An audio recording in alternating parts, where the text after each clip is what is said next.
Hey guys, welcome back. I hope you're having an amazing day. Let's get right into the stories. The first story is titled, Won a Lawsuit Against a Guy Who Tried to Force Me Out of Business Because I Broke His Local Monopoly. I am 26 years old, and I decided to open my own business this year. Moving forward in this post, I should point out that I'm from a small town, 1,000 people, in the rural Midwest. Because of this, everyone has some sort of connection with someone.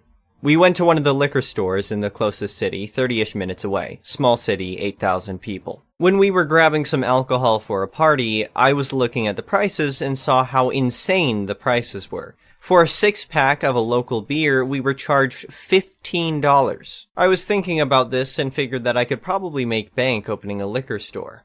Back in February, I was furious about my crappy job and thinking out loud how cool it would be to own my own business to a friend. My friend's mom happened to be the president of the local bank. He told me, hey, with the pandemic, the bank has been struggling to find customers to give out loans. Right now, the bank is giving loans for cheap.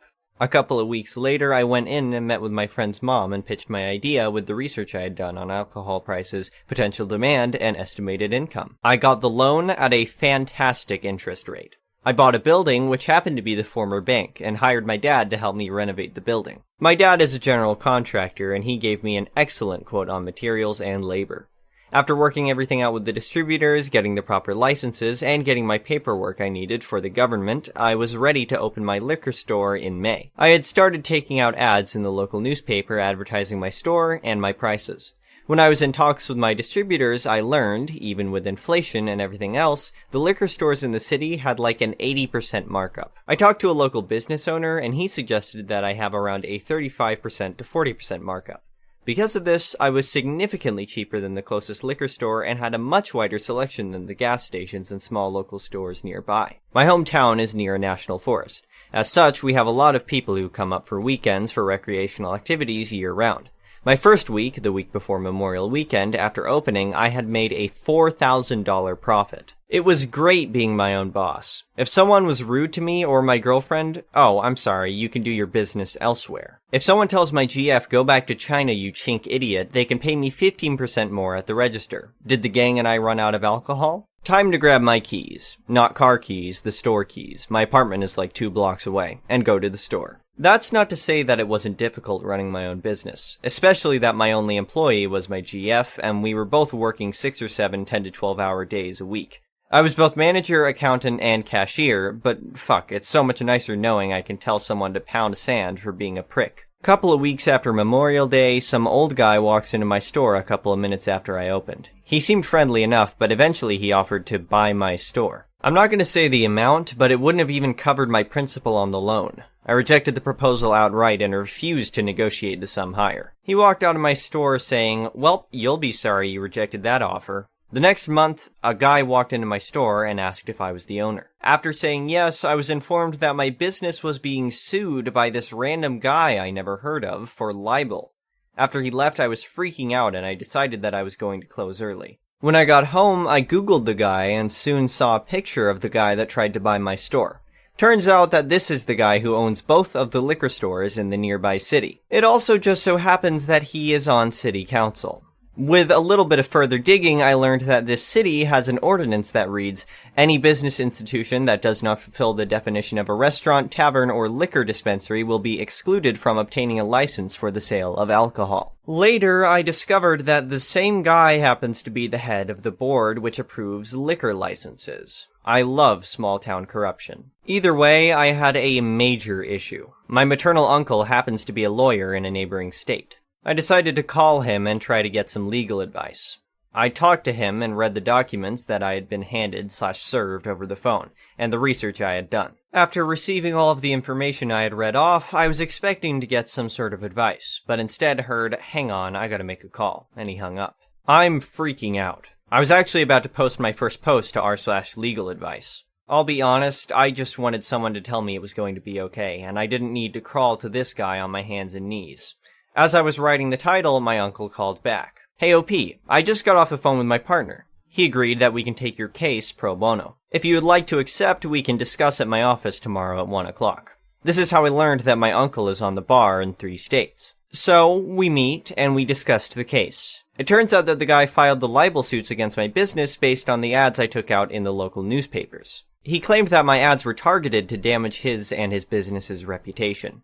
There were a few other things that I had no idea what was being referenced, but Uncle assured me that we would win the case no problem. 3 weeks later, the case is dismissed. But after, my uncle says, people like that piece of work will likely try to file another suit against you. If that happens, call me, and I promise I'll help. The next day, I get served again, but this time I am the defendant. Not my store, me. I swear to God, I look at the documentation and the only thing that changed was instead of my business's name, mine is listed as the defendant. Same thing happens 4 weeks later, the case is dismissed.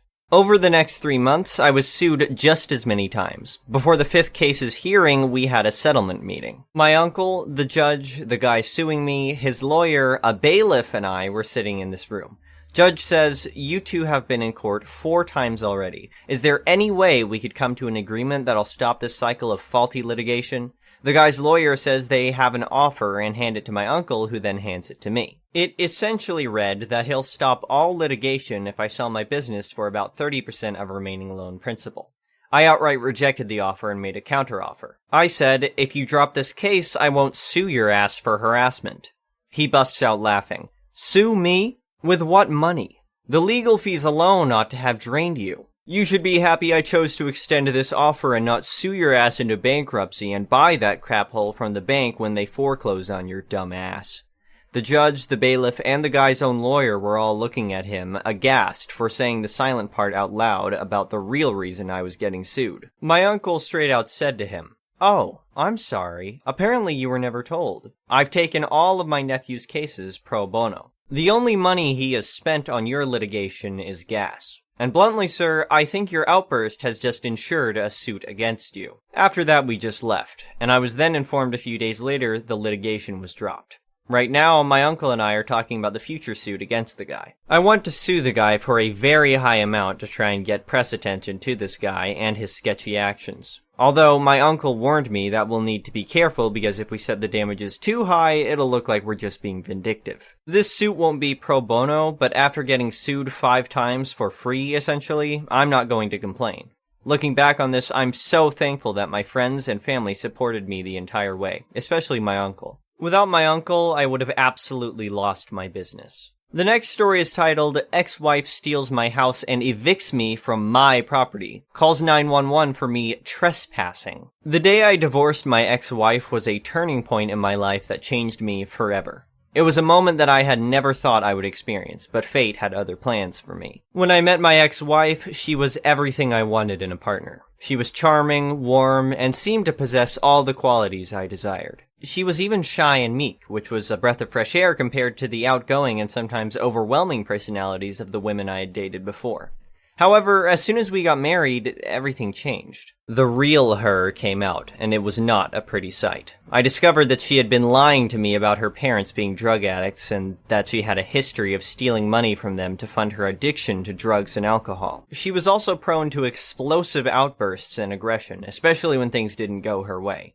To make matters worse, she had cheated on me with multiple men, even though we were married. I knew that I had to get out of the marriage to have any hope of a happy life, but she wasn't going to make it easy for me. When I first told her that I wanted a divorce, she seemed okay with it, but that was short-lived. She called the police on me, claiming that I was trespassing on her property. The police assumed that she was in the right and removed me from my own home. I was taken to the police station and had to endure hours of paperwork and questioning from the officers, but none of them listened to me. They just assumed that she would keep the house because we were getting a divorce. I was forced to stay with a friend until I could work everything out with my lawyer. The divorce proceedings were a nightmare. Her lawyer made a list of outrageous demands, including my stamp collection, which was worth over $100,000. But I was determined to fight back, and I had a secret weapon, my own lawyer. He was on my side, and he was able to prove that she was lying about me abandoning her in the house. He presented the police reports from that day, which showed that I was removed from the house by the police. I sat there in court and watched as her lawyer whispered to her, trying to come up with a way to defend her lies. But I was one step ahead of her. I had discovered that she was having an affair with one of the men she had cheated on me with. I hired a private investigator to gather evidence of their affair and present it in court. The judge was shocked by the evidence, and it was clear that my ex-wife's credibility was in tatters. The final straw came when the judge ordered her to pay me a substantial sum of money in damages for lying and cheating. But I wasn't satisfied with just financial compensation. I wanted revenge, and I was going to get it. I approached her in the courthouse, and in a quiet voice, I told her that I was going to make her pay for what she had done to me. I sold the house she had claimed was hers and used the proceeds to start a new life. I also contacted her employer and let them know about her history of addiction and lying, which led to her being fired.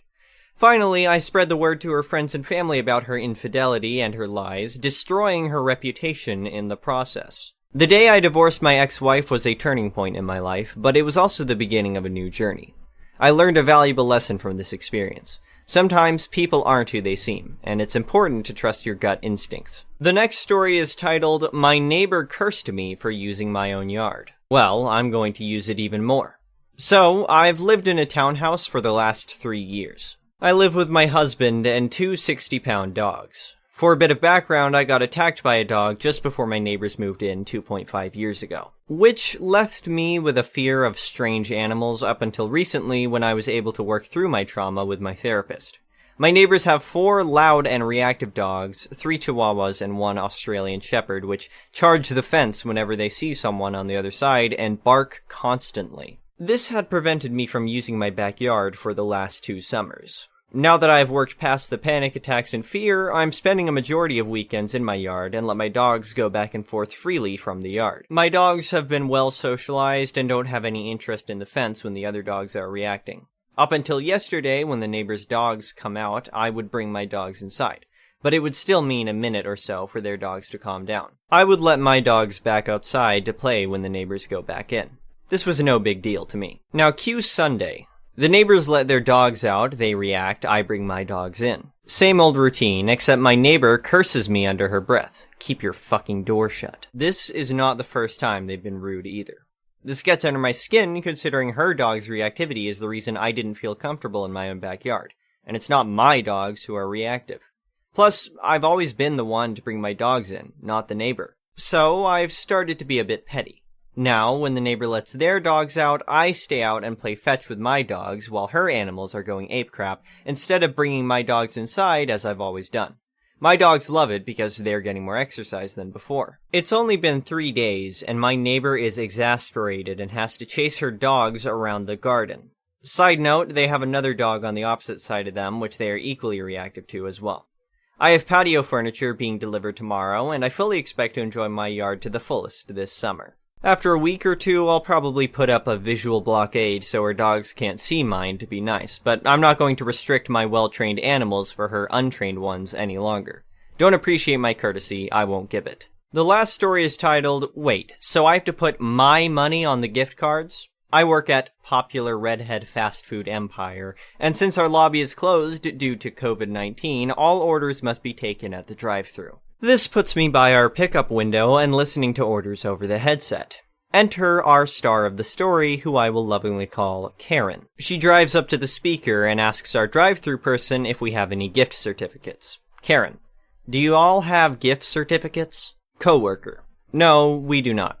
We do offer gift cards, however. K: great. Can I have 15 of them? CW: go ahead and pull up to the window. This is where it's mostly paraphrased, as I didn't hear the whole conversation from my position. Policy requires our manager to handle any gift card purchases and reloads.